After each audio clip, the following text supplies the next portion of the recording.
Hello everybody, welcome to class. Please turn your books to the Star Wars The Clone Wars episode, Rising Maleficent.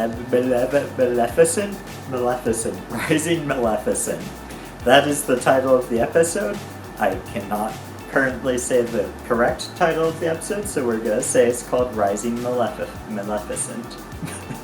I can't even say my fake title.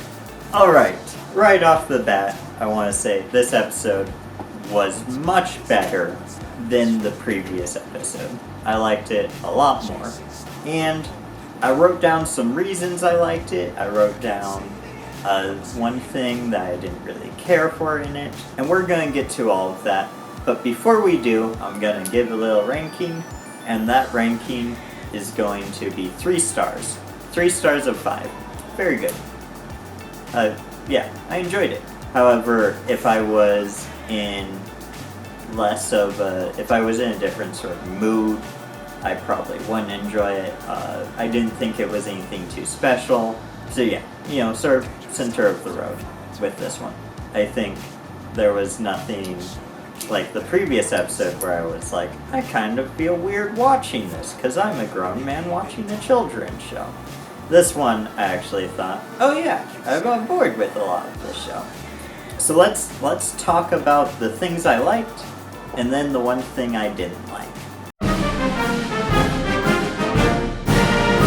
So this entire episode is centered around kind of this secret weapon, and it's very reminiscent of like the Death Star. Probably, I would assume that's somewhat intentional. But the idea of this secret weapon, and they're sort of like trying to figure out what it is, I like that quite a bit. The secret weapon ends up being an EMP device, just like the one Putin has. That was a joke. That was a joke, YouTube. We follow this character, Plo Koon. His ship gets EMP'd, all of the power goes out, they're left out in an escape pod, him and a group of like 3 clones or something. But he has this line I absolutely love, and he says, I value your lives more than finding the secret weapon. Absolutely love it. And there is sort of that theme of Plo Koon being like, life matters, your lives matter to me. And I thought that was quite a nice sort of message, as well as character arc type thing for the character of Plo Koon. I liked that quite a bit. The next thing I have written down that I really liked is we got to see Obi-Wan, and Obi-Wan is incredible. He's the GOAT of Star Wars. Hello there! He's the best character in all of Star Wars. I like Obi-Wan. He has a very nice beard, very good color for a beard, and it, I don't know, I just think that sort of beard just looks really good. Everyone with a beard that's like that sort of color is just a really cool person, it turns out, and extremely handsome. Anyway, with that being said, I like to see Obi-Wan. I like Obi-Wan. Good character. Cool guy.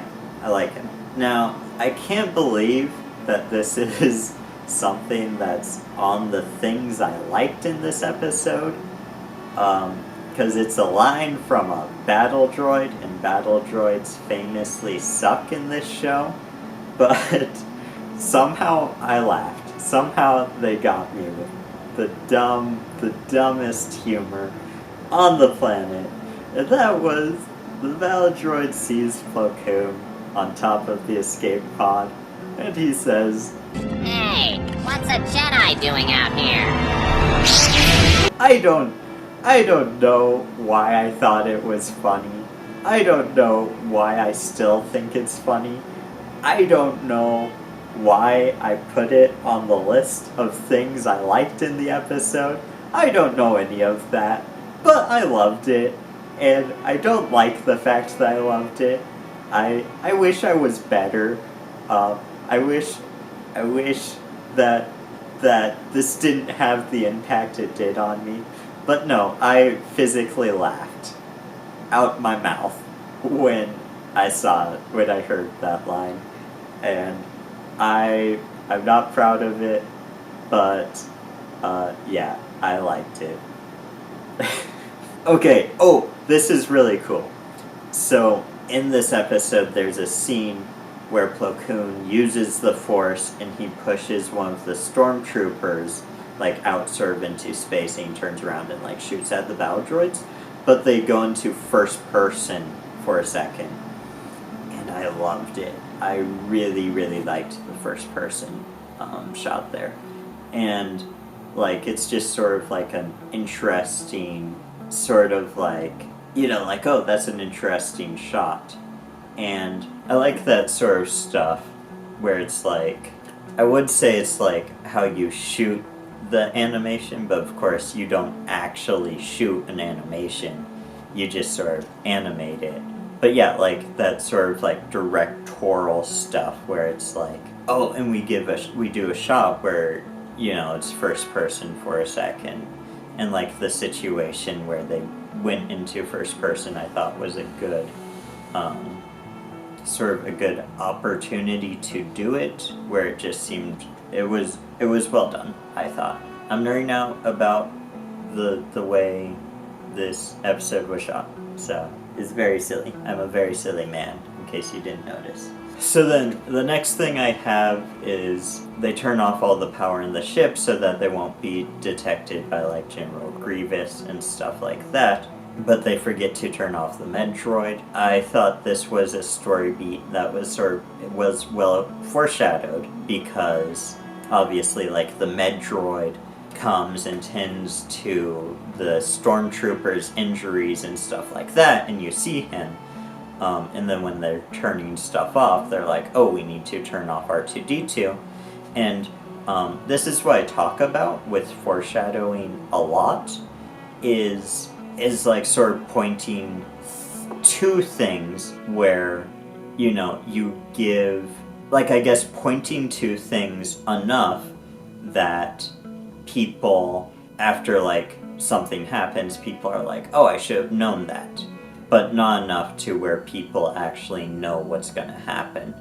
And this was actually done really well in this episode, just by, like, showing the medical droid prior to, you know, when he comes out and they forgot to turn him off.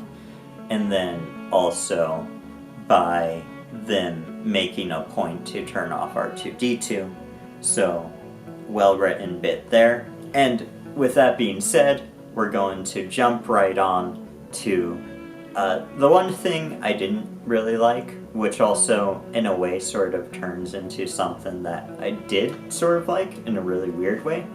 And what I have down here written is that Anakin is kind of mean in this episode, like, just to Ahsoka, and like he kind of seems like his sort of philosophy of like it seems to be something like an it's better to ask for forgiveness than permission sort of attitude, but it seems just sort of inconsistent here in sort of how Anakin behaves and how he wants Ahsoka to behave and stuff like that. So it's like it kind of made me not like Anakin in this episode, but that's actually really good because it sort of foreshadows him turning into Darth Vader, of course.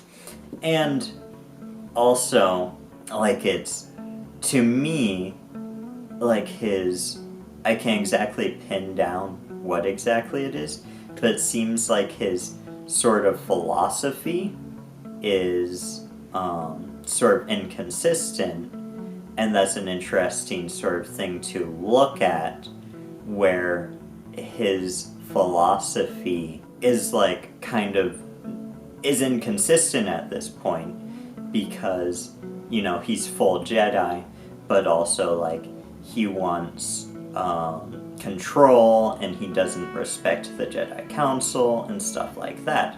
So, with that being said, I think all of that was pretty good. In fact, I think all of that was pretty good. So yeah, even the one thing I didn't like in this episode could actually, like, giving it further thought, I could say, yeah, I can kind of see it. Thank you for watching this video. If you want to watch my other, like, episode reviews for this show, Star Wars Clone Wars, there's a playlist right there. And if you want to watch Doctor Who reviews, that's another show I'm sort of working through reviewing right now. That playlist is up there. And with that being said, we're out of time for today, so that's going to be, I'm going to say, class is dismissed. Work on your homework. Goodbye. I am going to go eat some Captain Crunch.